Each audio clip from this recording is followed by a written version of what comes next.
5:23 in the morning. Persian Gulf. Two Navy helicopters skimming the surface so low the rotor wash was leaving trails on the water. The mission brief said it was simple: hit the boats, destroy the mines, be home before the sun fully rises. But somewhere on a ridge ahead, an Iranian gunner had been watching them grow against the dawn sky for 4 full minutes. His finger was already on the trigger before the pilots ever saw what was waiting for them. What unfolded in the next 40 minutes would reshape the Persian Gulf. And Iran never saw it coming. To understand why this mission existed, you need to understand the stakes. Iran had been targeting maritime infrastructure near the Strait of Hormuz, threatening shipping and raising global concerns about energy supply disruptions. AJC Iranian-linked boats were loading contact mines into the Gulf, the kind of weapon that doesn't need a navy to use. Iran's real navy had long been a shadow of itself, so they adapted. Fishing vessels. Fast attack craft. Shoulder-fired missiles handed out like equipment.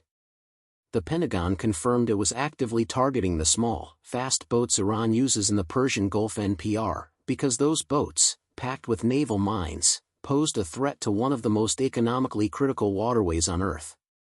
The two helicopters on this run were MH-60 Romeos, the Navy's premier maritime strike platform. Lethal, agile, and built for exactly this environment. But built for it doesn't mean invincible. The engagement begins. The moment the helicopters cleared the breakwater, two streams of cannon fire arced across the water. A Zu-23, a twin-barreled anti-aircraft gun capable of firing roughly 400 rounds per minute per barrel, had opened up from the ridge above. No radar needed. Just a gunner with eyes, a trigger, and 4 minutes of patience. The pilot of the lead helicopter reacted instantly. He yanked the collective, the altitude control, and dropped the aircraft to 40 feet above the water. Below the gun's depression limit. Physically below the angle the barrels could reach. The tracers sailed overhead. But 40 feet created its own problem. At that altitude, the 427-foot rotor blades hammer a column of downwash into the ocean that leaves a thermal signature visible on infrared for 30 seconds. Almost a mile of glowing lines painted across the water, like a lit fuse pointing straight to the helicopter. Every gunner on the island could follow that trail. Above them, unseen, an MQ-9 Reaper drone had been watching from 12,000 feet for 6 hours. Its MTSL targeting system, a multispectral thermal camera capable of reading detail from 3 miles up, had eyes on the boats loading mines at the pier below. What the Reaper could see clearly, it could designate. What it couldn't see were the threats you can't bomb because there's nothing to bomb. A man with a tube on his shoulder, standing in a doorway. Iran's Masay-2 is a shoulder-fired, heat-seeking missile, their answer to the American Stinger, and it had been distributed to infantry teams across the island. The garrison had been awake since the port at Bandar Abbas went up in smoke 2 nights prior. They could hear the rotors. They were ready. The Hellfire problem. At 4 kilometers, the airborne tactical officer in the back seat swung the targeting turret onto the first boat. Under the nose of the Romeo sits the AAS-44, a forward-looking infrared sensor paired with a laser designator. The contact mine showed up as fat thermal circles on his display. He painted the hole with the laser, an invisible infrared beam the target cannot detect. The Hellfire missile on the weapon's pylon sees only that dot. The boat moves, the dot moves with it. The missile follows. The catch? The ATO has to hold that laser steady for the entire flight time. Break the beam for even a fraction of a second, and a $150,000 missile goes blind. He called rifle. The AGM-114 dropped off the pylon with a white flash that lit the spray cloud over the dark water like a camera strobe. On the ridge, the Zu-23 gunner saw the flash and walked his tracers toward it. 8 seconds of flight time. Impact. The boat split at the waterline. One of the contact mines detonated in sympathy, a secondary explosion that threw debris 30 meters and turned the display white. The infrared sensor saturated like a camera pointed directly at the sun. The ATO's hand went to the gain override, a manual dial to force the sensor's sensitivity back down when the automatic adjustment can't keep pace. 4 seconds of blank screen. 4 seconds that were a gift to every Iranian gunner on that island. Because the Hellfire flash had just told the Zu-23 crew exactly where the helicopter was hovering. And 60 meters east of the gun, a soldier was already pulling a Missile-2 from its case. 5 seconds to initialize. The ATO needed the sensor back online to designate the next boat. The pilot needed to hold position for the designation. And holding position meant the Zu-23 had a stationary target for the first time in the entire engagement. He held. Second Hellfire away. Then a third. 3 boats in 90 seconds. The Zu-23 firing the entire time. The pier starting to look like a scrapyard. The worst problem of the morning. The second helicopter had a different fight entirely. A C-14 fast attack craft, bow-mounted heavy machine gun, 3 mines on deck, had already gunned its throttle toward open water at 45 knots, green tracers stitching back across the water at 600 rounds per minute. And the Missile-2 team on the ridge had finally acquired tone. To fire a Hellfire from a helicopter, the aircraft needs altitude. The missile seeker needs room to dive onto the target. Fire it flat at 50 feet and the seeker can't separate hull from ocean. It needed at least 140 feet. But above 100 feet, the helicopter's engine exhaust, burning at around 1,300 degrees Fahrenheit, silhouettes cleanly against the sky. The Missile-2's infrared seeker locks right onto it. The survivable airspace was a band roughly 80 feet tall. The disc gun was filling it from below with tracers. The shoulder-fired team was waiting above. And the Reaper confirmed a second Missile-2 team on the eastern breakwater.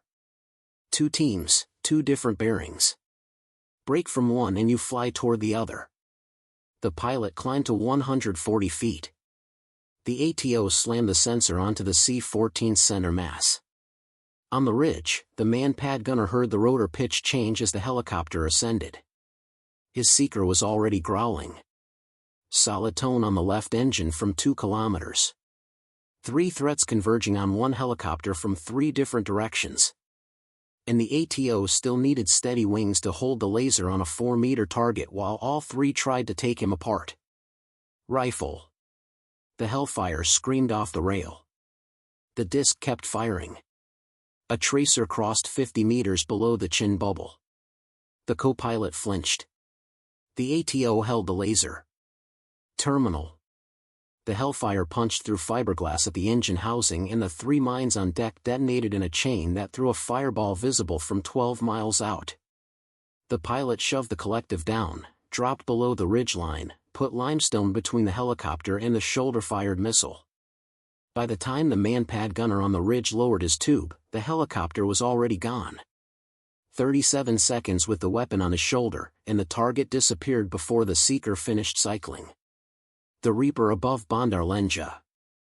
60 miles north, a Reaper drone was watching a harbor that made the first target look like a warm-up. 8 small boats at the main pier. 3 at a secondary dock. A Tonder-class fast attack craft armed with cruise missiles. And behind it, a landing craft 50 meters long, its flight deck packed in neat rows with over 40 naval mines, already fused, already rumbling toward the harbor mouth.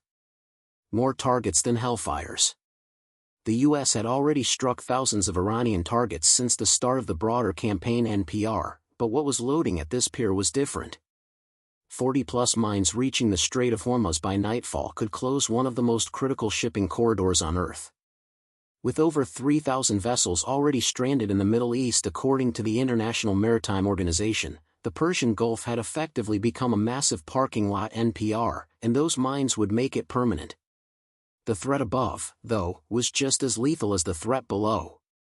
Iran's 358 loitering missile is a small, jet-powered interceptor that hunts on infrared alone. No radar emission. No warning on the Reaper's radar warning receiver.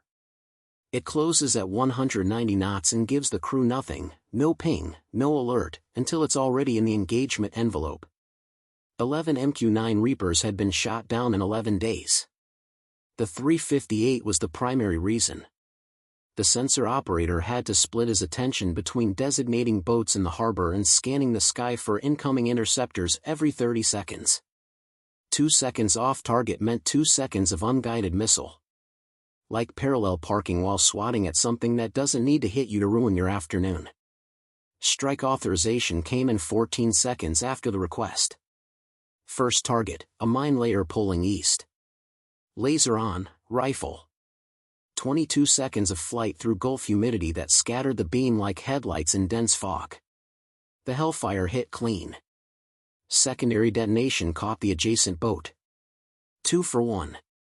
Then the Tonder's radar snapped to full power. Its guns couldn't reach 12,000 feet. Its cruise missiles were anti-ship, not anti-air. But its radio was the real weapon, transmitting the Reaper's bearing, altitude, and orbit track to every air defense node along the coast. Shorma say 2 teams on the hills behind the harbor. And those hills gave the shoulder-fired missiles enough starting altitude that their effective envelope reached nearly 11,000 feet. The Reaper was at 12,000. The sensor operator put the next Hellfire through the Tonder's deck at the missile magazine. The cruise missiles cooked off in a cascade that hammered a pressure wave across the harbor and ripped the landing craft's lines free. 40 mines on an unmanned hull, drifting toward open water at 8 knots.